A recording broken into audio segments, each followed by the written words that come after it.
Hi friends, my name is Jess and welcome back to my channel, Books Past Bedtime. Today we're going to be doing my monthly installment of my anticipated releases. So these are all of the gay books that are coming out in December that I personally am excited for. As always, this is a curated list, not a comprehensive list. I will try to link a more comprehensive list in the description if you are interested in exploring that. If you want to hear the books that I personally am most excited for, keep watching this video to find out. That was so cheesy. I kind of hate myself for saying that. Okay, let's just get into it. Today I just have two categories. I have contemporary romances and I have SFF books. And there are some like holiday books mixed into, I think particularly the contemporary romances. I could have given them their own category, but I didn't.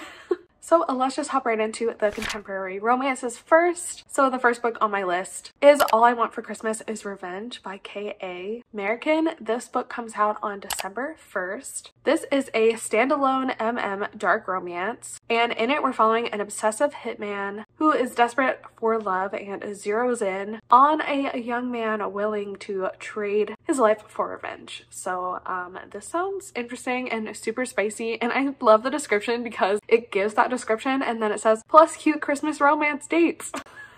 And it just is so like counterintuitive to like what you think would be contained in this like dark romance book that's kind of like mafia-esque, it seems. So I thought that was really funny, and honestly that is what like intrigued me to this book, to see how the author is going to mix dark romance with cute fluffy Christmas dates. I think this sounds like a fun holiday read and I'm definitely going to try and squeeze it in before Christmas. Next on my list is Catered All the Way by Annabeth Albert. This book comes out on December 4th. In it we're following our main character Zeb, and Zeb has always had an unrequited crush on his older brother's best friend Atlas. And this Christmas, Atlas has come back to their small town, back into Zeb's life and his family's life. He's come back with the purpose of helping Zeb's family save their like holiday-themed small business. And because of this, Zeb thinks maybe it's finally time to make his move on Atlas. So this is what he plans to do. And he's helped along in this plan by a Pops air mattress, I believe. So then we get into the whole only one bed situation we all know and love.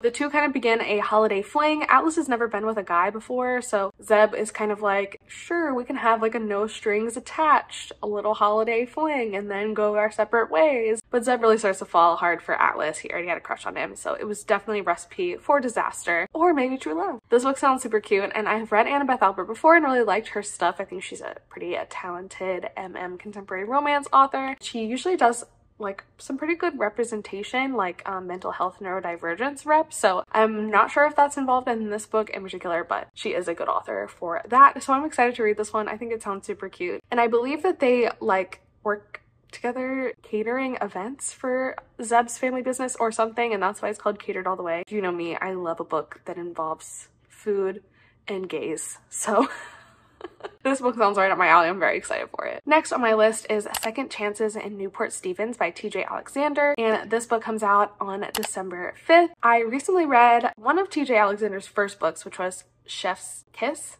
I think they're all called similar things in that series, but Chef's Kiss, and I did like it. I thought it was pretty good. I had a few problems with it. I think I reviewed it in my most recent wrap-up if you're interested, but I'm definitely interested in giving this new book a chance because it sounds really cute. It is a small town Christmas romance set in Florida.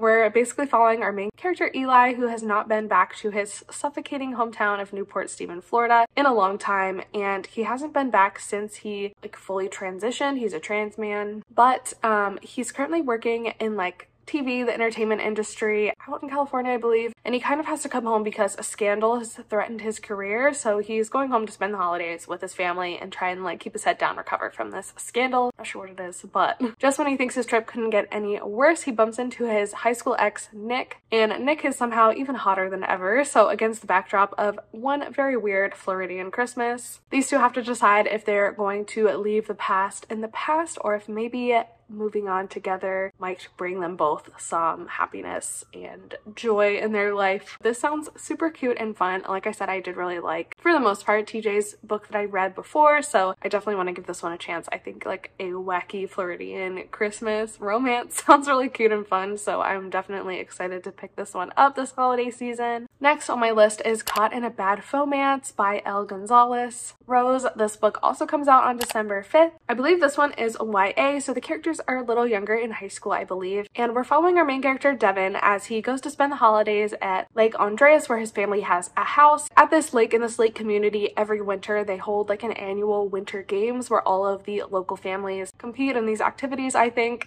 to like win. I don't know what they win. Basically, his obnoxious neighbor Julian and Julian's family are the like undefeated winners of the winter games, and Eli and his family are determined to finally beat them this year. So when Julian finds himself in need of a fake boyfriend, reason undisclosed in the description, Devin jumps at the chance, even though he and Julian don't really like each other, but Devin sees this as an opportunity to get behind enemy lines and to prove that Julian's family plays dirty. So they proceed to fake date. I'm sure that they have a cute little romance and realize that they're not as obnoxious as the other thinks. But I think this sounds like a really fun, like campy, fluffy premise, and it sounds like a really cute setup for like really cute romance, so I'm very excited for this one as well. And of course, I had to give a shout out to Heartstopper Volume 5. I'm sure we all know that this is coming out in December 7th to be exact, and I'm sure we're all very highly anticipating it. I know I am for sure. This is the long-awaited 5th volume to the Heartstopper series by Alice Oseman, and basically this story, if you don't know somehow, follows Nick and Charlie and their high school romance. It's like about first love, about family, about coming of age, about friendship, and it's just so sweet and wholesome, but it also deals with some serious topics, but for the most part, it's just like pure happiness. It's so lovely.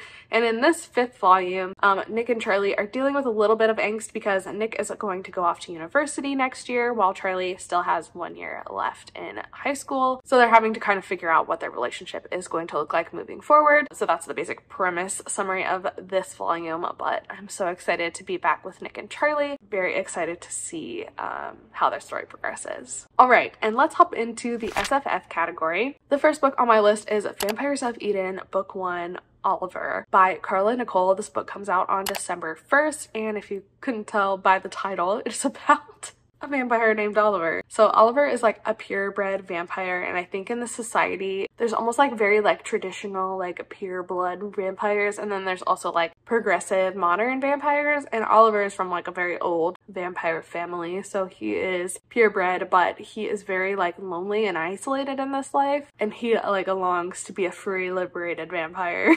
So when he encounters a suave, progressive, much older vampire, his life kind of changes forever and everything kind of blows up around him. From the sounds of it, this is an age gap vampire romance, which honestly is right up my alley, so that's why it's on this list. Next on my list is Blood Runs Black by Sylvia San Sebastian. This book comes out on December 2nd. This book almost sounds like a magical mafia dark romance, which is very intriguing to me. In it, we're following our main character, Dante. And Dante is suave, sadistic, and also has the power to control blood, which in his world, as a member of the Nightshade gang, has made him the gang's most like ruthless and treasured is the wrong word. I can't think of what I'm trying to think of though. You know what I mean. They're most like ruthless, important assassin. And our other character in the story, Leon, on the other hand, also has blood magic, but in his world, this is not really seen as a good thing. It's seen as a curse. This gang, the Nightshade gang, actually killed Leon's family, and so he joins the police force in order to like try and fight the evil and get revenge for his family's murder. But when Leon discovers that his side is just as corrupt as the side of the Nightshade gang, he meets Dante, and they both team up because despite their kind of alternate views of the world, coming together can help them out because Leon wants to get revenge for his family that was murdered, and Dante wants more power within the gang. So if they can work together to eliminate like the leaders of this gang, they both win. But of course, they realize they might not be so different along the way and fall in love, I would assume. This book sounds super fascinating to me, and like it will be like a very fast-paced, fun read with hopefully like a hot romance at the background, at the core. So I'm definitely planning to keep this one on my radar. Next on my list is maybe the one I am most excited for other than Heartstopper, and that is All the Hidden Paths by Foz Meadows. This book comes out on December 5th. It is the second book in the Tithane Chronicles and is a direct sequel to A Strange and Stubborn Endurance, which was one of my favorite books that I read last year. This book basically picks up right where book number 1 left off. Our two main characters, Kate and Vel, who are arranged to be married in the first book, have come to peace with this arrangement, have become friends friends, have become maybe more, and have managed to finally find a little peace after like an assassination attempt against them and a lot of like political machinations happening. But of course, this peace between them is swiftly put to the test. So Kay's recent losses have left him racked with guilt and grief, and Vel struggles with the disconnect between the instincts that have kept him like safe and hidden for most of his life, and now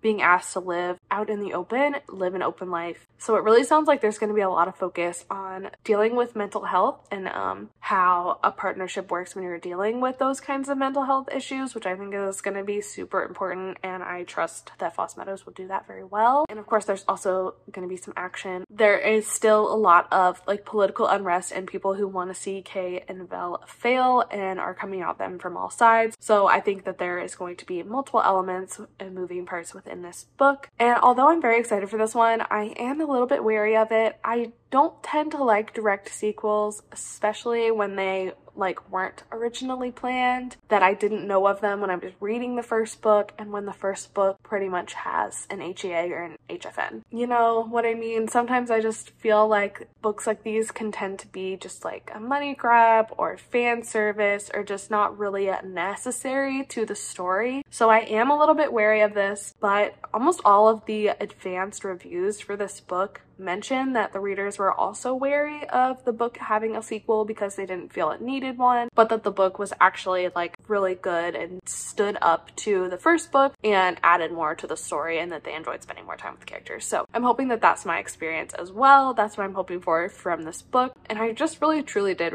love the first book so much that I think I'm okay with even just a little bit of unnecessary sequelness to spend more time with those characters. So I am super excited for this one. Next on my list is A River of Golden Bones by A.K. Mulford. This book comes out on December 5th, and it sounds so intriguing. Like, I had never heard of this book before I started doing research for this video, although I do believe that the author is maybe famous on TikTok or something. I'm not really huge in the book talk community, so I'm not very familiar with that, but the premise of this book sounds incredible. So if they are famous on TikTok, I might have to check them out because it sounds so cool. Basically, this book is following twins, Calla and Briar, and they've spent their entire lives hiding from the sorceress who destroyed their kingdom and from the humans that don't know that they are actually wolves. And each twin has their direct purpose in life. Briar's purpose is to marry the prince of an ally pack and save the Golden Court, and Calla's purpose is to remain a secret, her twin's shadow, as the backup plan. And Calla uses they, them, and she, her pronouns. So throughout the description, the author switches between pronouns when referring to them, which I think is cool and I think will probably happen in the rest of the book, which I like that representation. I don't think I've read a character in a book that uses they, them, she, her pronouns. So I'm very excited about that. I think that's really cool. And then to get into the plot of the book, this evil sorceress that destroyed their kingdom is now coming back with another sleeping curse for the last heir of the Golden Court. So Calla must step out of the shadows to save their sister and their kingdom. So like I said, I think this sounds like a really cool, unique fantasy premise for a book. Like this sounds so intriguing to me. I'm so excited to get my hands on this one. I'm very excited to see more non-binary representation in books, especially when that's not what this book is about. It's just who the character is. Very excited for this one. I think it sounds so cool. And then last but not least, on my list is Fated Mates and How to Woo Them by A.J. Sherwood. This book comes out on December 8th. I recently read the first book in this series last month or the month before, and I thought it was really cute, campy, and fun. Wasn't anything extraordinary, but I am probably going to read this sequel, so I figured I would mention it in this video. This is a vampire Fated Mates story. In it, we're following our main character, Chase. Chase is a human, and he's very busy. I think he's like a social chair on his fraternity or something, and so he's running this like get-together when Ronan, who is a very attractive vampire, an alum of the fraternity, shows up. Chase at first just notices like a hot man in his vicinity and moves on with his night. But then Ronan gets hurt and Chase ends up like feeding him to, you know, like with blood to help Ronan recover. And Chase has a very interesting reaction to this. And in this world, do I want to explain this to you? Not really. I don't really. If you're interested and you like this kind of thing, I would recommend this series. It's fun and it's really short. But yeah, I'm gonna leave some mystery for you. So if you want to read this and find out what I'm talking about, what I'm alluding to, you can do that on your own time. Alright, so those are the books that are coming out in December that are gay and that I'm excited for. And I really hope you enjoyed this video. If you did, if you would subscribe to my channel, I would really appreciate it. I do put out this video every single month, so if you liked this video, you can definitely expect more of these from me. I also just generally talk about queer books on my channel, so if you like queer books, you can subscribe. It also helps me out if you like this video and leave a comment down below. Let me know what books coming out in December that you're excited for, or if any of the books on my list are ones that you're also planning to read. Also, if you're planning to purchase any of these books, I did leave Amazon affiliate links in the description. Helps me out, gives me a little bit of commission at no extra cost to you if you buy through these links, but of course no expectation there. They're just there if you would like them. Also, links to my social media are in the description if you'd like to follow me anywhere else. And I think that's all from me today, so thank you so much for watching this video. I really do appreciate you being here and spending time with me, and I will see you in the next one. Bye.